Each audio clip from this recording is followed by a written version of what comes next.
Happy Monday and welcome to Perspective Matters. I am Devon Lewis-Buchanan of Inspired Youth, and today you are tuning into another week of perspective. This week's topic, we are touching on trusting your instincts.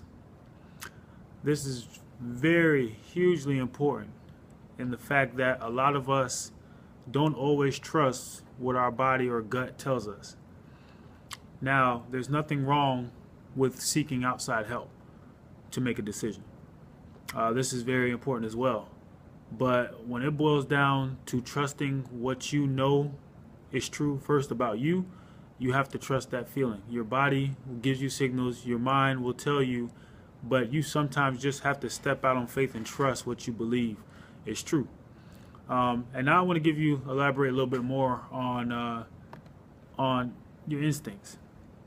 Or basically, instincts are your intuition. You know, your body's way of telling you what you know to be true. Intuition is the ability to understand something immediately without the need for conscious reasoning. So, you know, your intuition is basically a part of your instincts.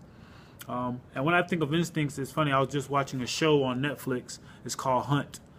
And it's basically about animals and how they go about hunting and finding their way to survive. And animals, which we are mammals, you know, basically we're animals as well. But we all have instincts. We all have basically a keen sense of what we already know within us. This came with us from our get-go. You know, babies learn to cry at a young age because that's their way of communicating. No one told them that they had to cry to communicate, but they just know. And when I watched this show, I realized that each animal has their own keen instinct when it came to survival. And one that was very intriguing to me was fire ants. And fire ants is maybe one of the most successful animals at surviving because they work in groups and they work in numbers. And they're always maybe the highest percentage rate of capturing prey because of the way they choose to work.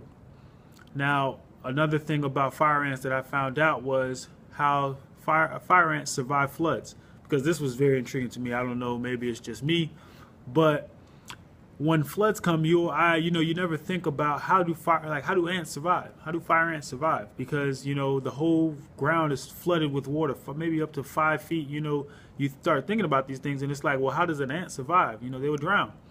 But one thing that they did reveal was that when the ants start to feel the rain or begin to see that they're flooding, what they do is they hold on to each other and they build a raft by connecting to each other.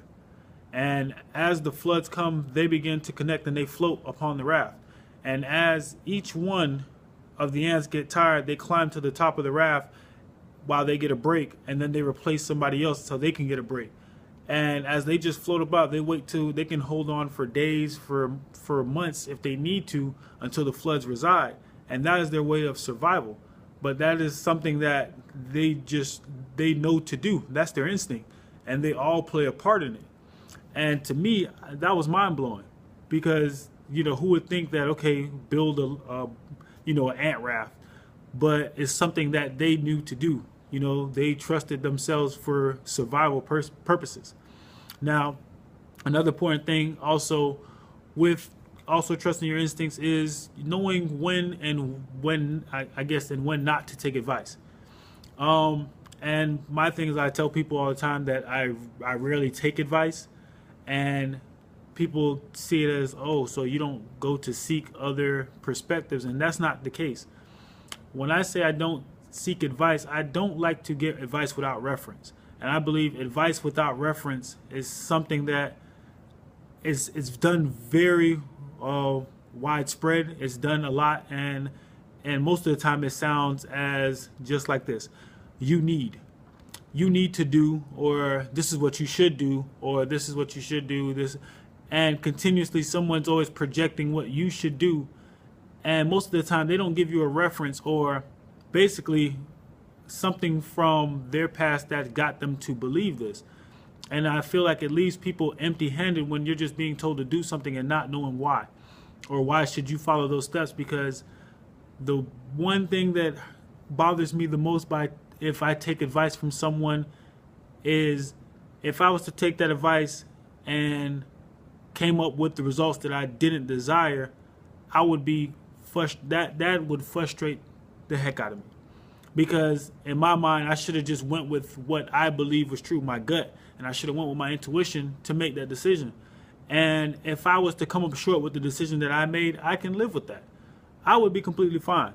But, you know, taking that advice and stepping out, I believe that there is ways where you can receive advice or receive some feedback, more so is what I call it, because I feel like everybody's equipped to give advice. You know, a 3-year-old can tell you what you should do. But at the same time, is being able to have a reference to what that advice entails.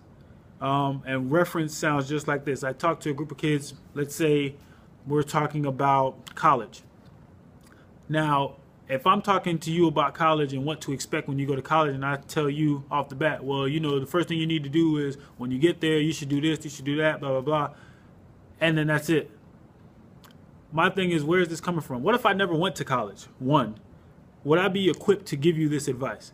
Because sometimes people just feel that they're in a place where they feel like they can just tell you something and you should just follow by it. But if I told you, hey, when I was in college, this is some of the things that I did. And based off of what I'm telling you, I'm giving you first a detail, you know, and I'm giving you a reference. I'm giving you something that I know either firsthand or secondhand, or, you know, through the success or failures of someone else, which I feel is tangible. So that's something that I feel as though is more needed as far as advice, reference. They should go hand in hand. I don't feel as though someone should tell you to do something if, one, they wouldn't give the same advice to themselves or take it. So be very aware of what you're being fed. Be very aware of what someone is telling you or projecting on you. And if you feel within you that that is something that you don't trust, trust yourself.